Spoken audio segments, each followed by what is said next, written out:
The greater part of conscious thinking must be counted among the instinctive functions, even philosophical thinking.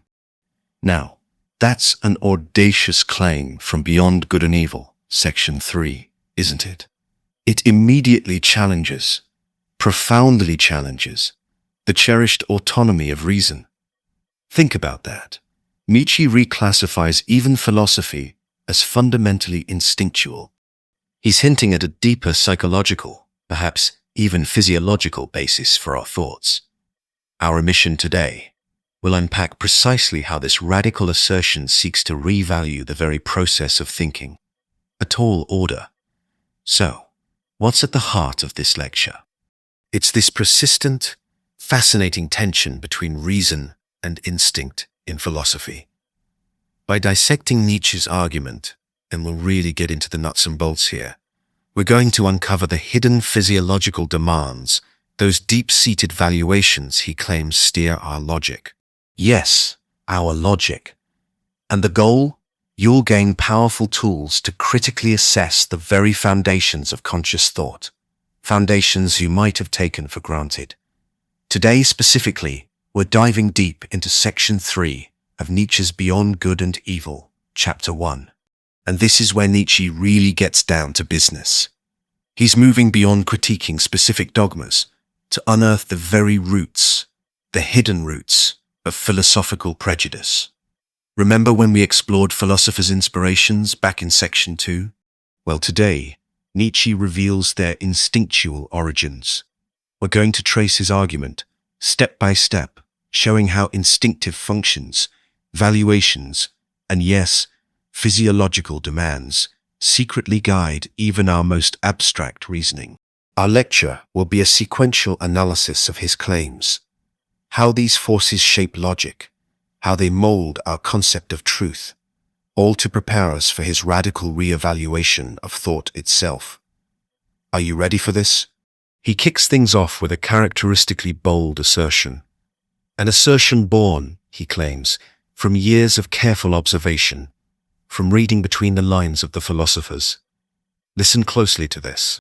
Having kept a sharp eye on philosophers, and having read between their lines long enough, I now say to myself that the greater part of conscious thinking must be counted among the instinctive functions, and it is so even in the case of philosophical thinking.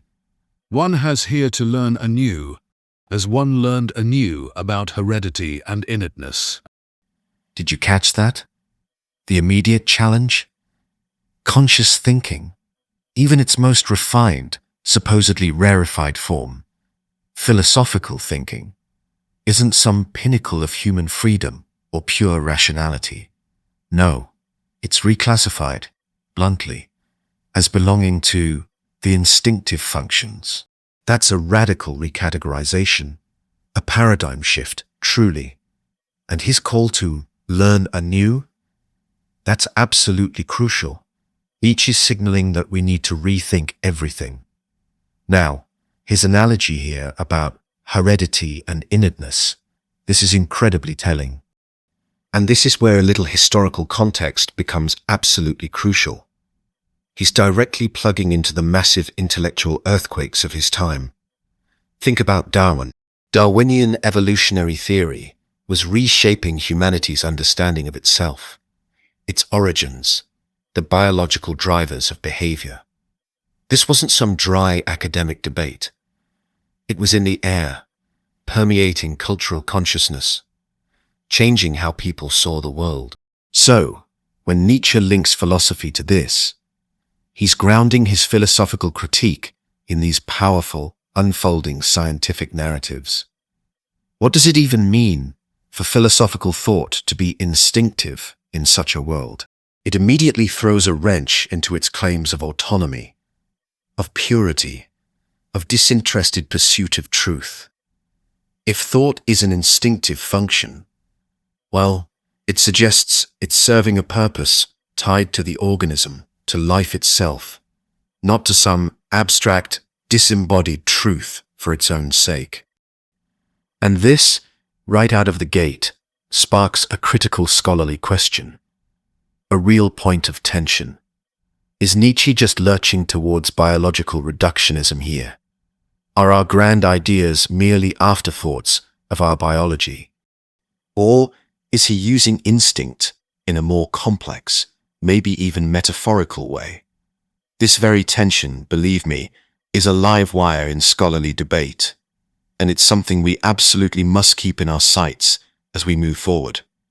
What do you think? Nietzsche then clarifies this relationship between consciousness and instinct. He's not setting them up as simple opposites. As little as the act of birth comes into consideration in the whole process and procedure of heredity, just as little is being conscious opposed to the instinctive in any decisive sense. The greater part of the conscious thinking of a philosopher is secretly influenced by his instincts and forced into definite channels. See, he directly confronts that traditional binary.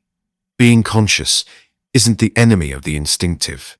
Often, it's its tool, or at least profoundly shaped by it.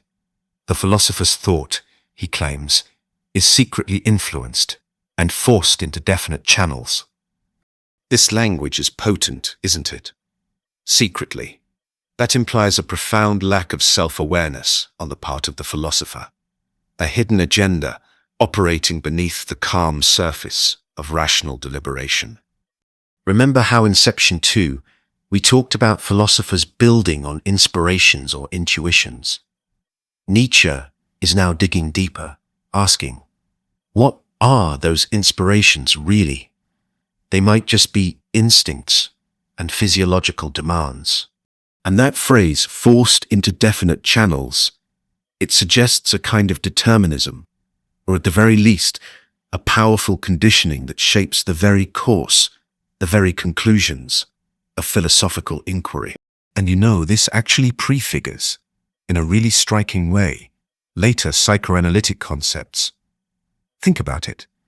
The unconscious decisively shaping conscious life. We see echoes of Freud's work here, which of course would emerge a few decades later. Nietzsche here is tilling similar ground, albeit from a distinctly philosophical perspective. But what does this secret influence mean for philosophical method itself? Well, what does this secret influence imply for how we do philosophy, or how Nietzsche does it? It means one of his key methods, let's call it psychological critique, becomes absolutely paramount. He's practically begging us to look behind the polished, logical facade of arguments, to peer into the murky depths, the potential underlying, perhaps even unconscious, motivations or dispositions of the thinker.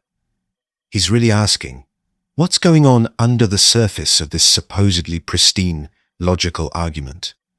What's really driving it? This is a powerful and frankly, often unsettling way to read philosophy. Think about what this does to the noble image of the philosopher as some kind of free-floating intellect, dispassionately surveying ideas from on high. If this is the case, how might these definite channels have twisted and turned throughout the history of philosophy?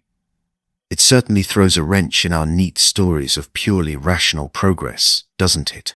Nietzsche doesn't just leave this assertion hanging there. Oh no. He proceeds to offer a mechanism, a way this instinctual guidance actually works. And, behind all logic and its seeming sovereignty of movement, there are valuations, or, to speak more plainly, physiological demands, for the maintenance of a definite mode of life.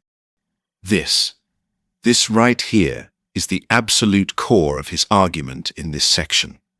Logic, with its seeming sovereignty, its grand appearance of self-governance and cool objectivity, is itself propped up by something far more fundamental. Valuations. And what are these valuations, you ask? Nietzsche clarifies. To speak more plainly, physiological demands for the maintenance of a definite mode of life. Boom. Here, the chain of influence becomes crystal clear.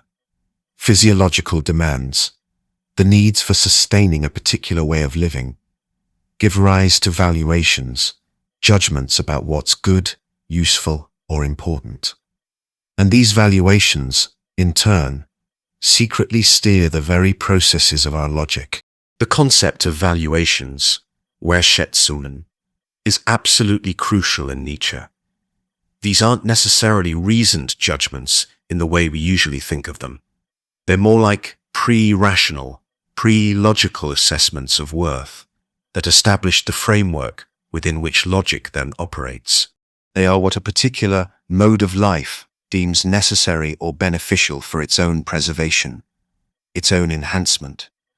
And that term, physiological demands, it roots these valuations right in the body, in the very conditions of life itself.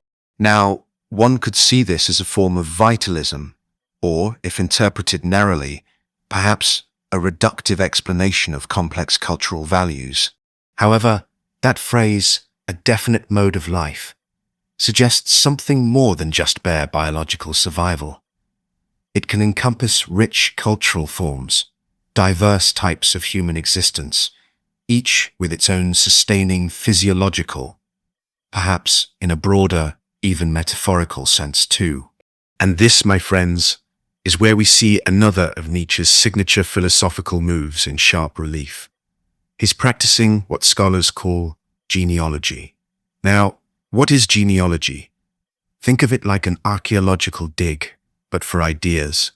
Instead of dusting off ancient pottery, the genealogist excavates the hidden origins, the often uncomfortable and power-laden functions of our most cherished beliefs and values, our sacred cows.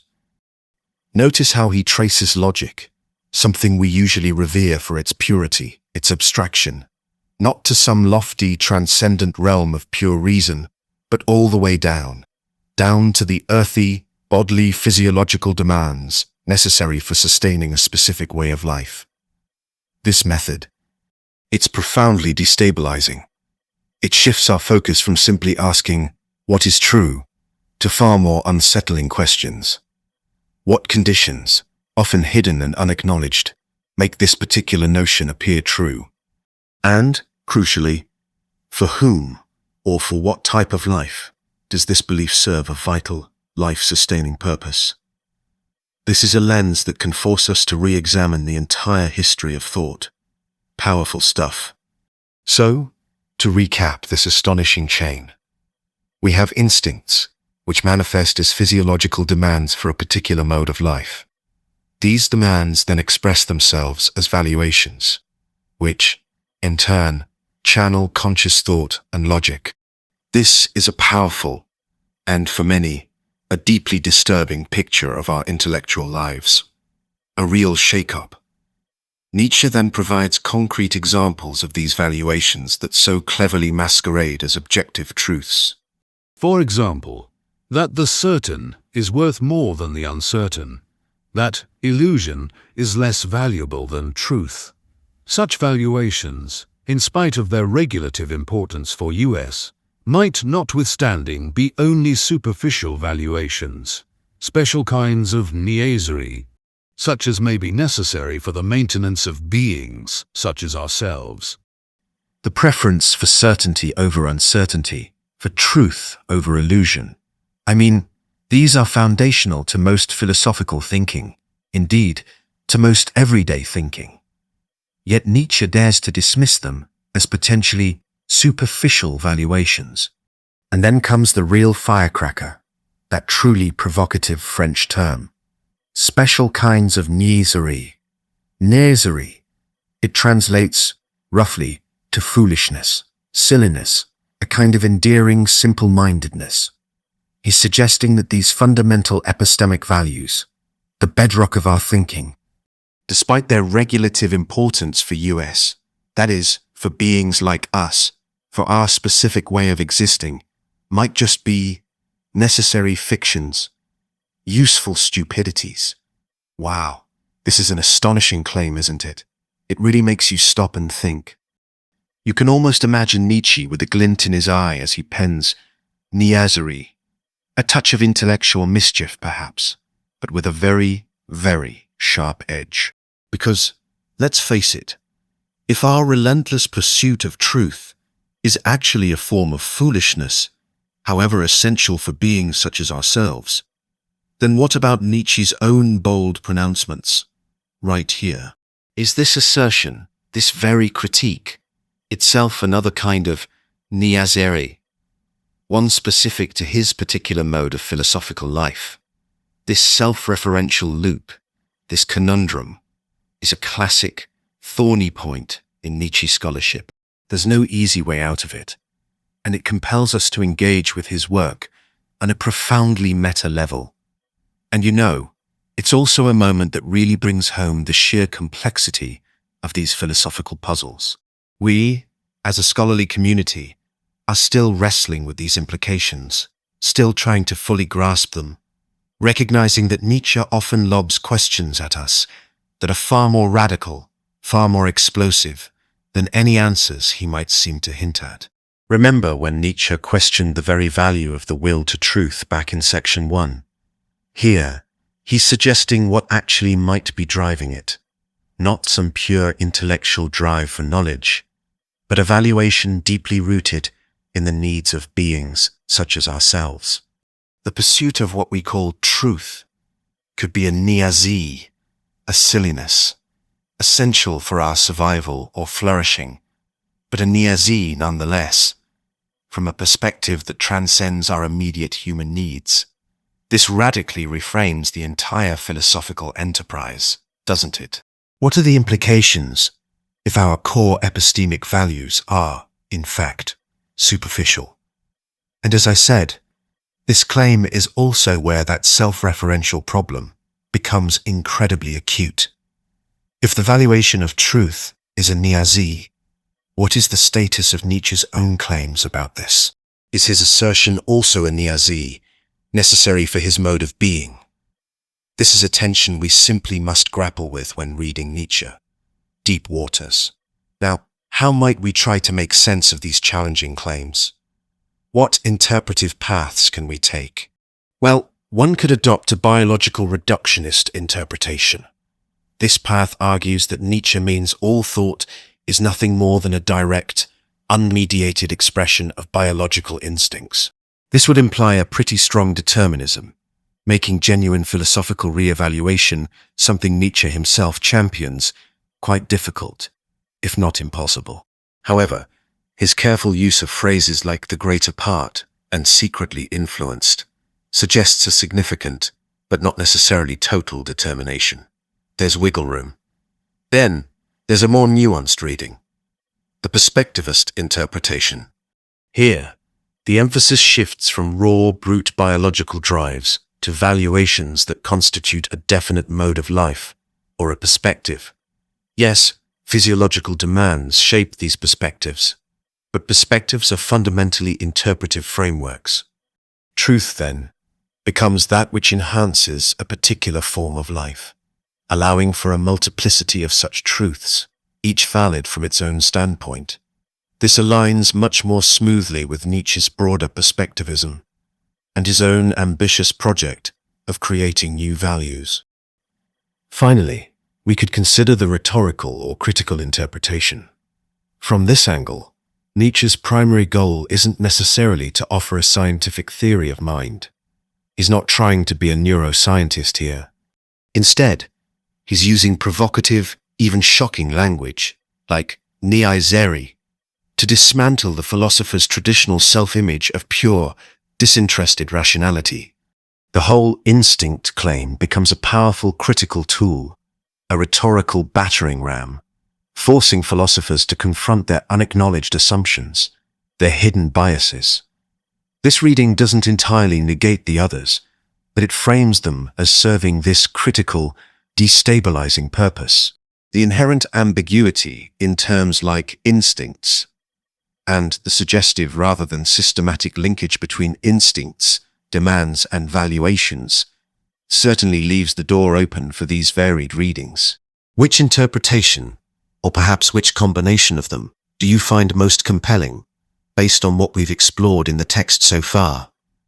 The section then culminates, quite powerfully, in a final, sweeping rhetorical question that universalizes this entire critique. supposing, in effect, that man is not just the measure of things. This is a direct shot, a clear challenge to the famous dictum of Protagoras: man is the measure of all things.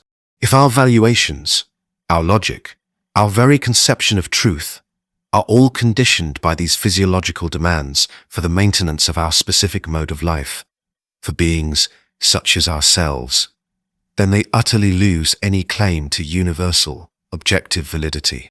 If man is not the measure, then our truths are merely our truths. Our niaiseries, perhaps useful for us, maybe even essential for us, but not necessarily reflective of reality in itself, whatever that might mean. This final thought dramatically decenters humanity from its self-proclaimed throne as the arbiter of all value and all truth. And in doing so, it opens up the unsettling, yet also potentially liberating, possibility of other measures, other modes of life, other valuations. Imagine that. And of course, Nietzsche's phrase measure of things isn't just a casual remark. It's a clear echo, a direct confrontation with that ancient Greek sophist, Protagoras. Man is the measure of all things. Now, while Protagoras' statement has often been interpreted as a kind of humanistic relativism, truth relative to human perception, Nietzsche pushes the critique much, much further. He questions the very foundation of that human measure, tying it back to contingent physiological needs. Think about that difference. And this decentering of the human, it has profound contemporary relevance. Absolutely. Consider current discussions in post-humanism, in critical animal studies, or even in environmental ethics. All of these fields, in their own ways, challenge anthropocentric biases. They explore the idea that human perspectives and values are not the only ones, and certainly not necessarily the ultimate ones. Nietzsche, writing in his 19th century context, is already laying some of the crucial groundwork for these radical rethinkings of humanity's place in the cosmos. Now, this challenge to anthropocentrism could, if we're not careful, spiral into extreme relativism or even a paralyzing nihilism. But for Nietzsche, it's often a necessary, bracing first step towards the creation of new values, a clearing of the slate. So, we've journeyed through Nietzsche's compelling argument that the greater part of conscious thought, even philosophical reasoning itself, is fundamentally rooted in instinct. It's channeled by physiological demands into specific valuations that, often secretly, steer our logic.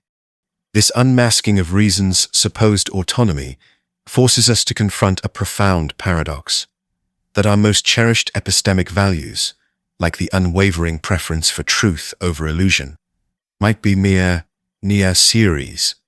Useful fictions, yes, perhaps necessary for our particular mode of existence, but fictions nonetheless. While this genealogical critique offers a partial, unsettling resolution by demanding greater intellectual honesty about the human, all too human conditions of thought, it simultaneously rips open vast new questions. Questions about the very nature, the very purpose of philosophy itself. And believe me, our exploration only deepens from here. As we turn next to section 4 of Beyond Good and Evil, Nietzsche pushes this critique to an even more audacious frontier. Prepare yourselves. We will confront his startling, almost scandalous assertion that untruth itself can be a condition of life. We'll examine how concepts like synthetic judgments, a priori, once the very bedrock of Kantian certainty, are reframed by Nietzsche as the falsest opinions, yet somehow indispensable for our existence. This journey will introduce life furtherance as a radical new criterion for evaluating ideas.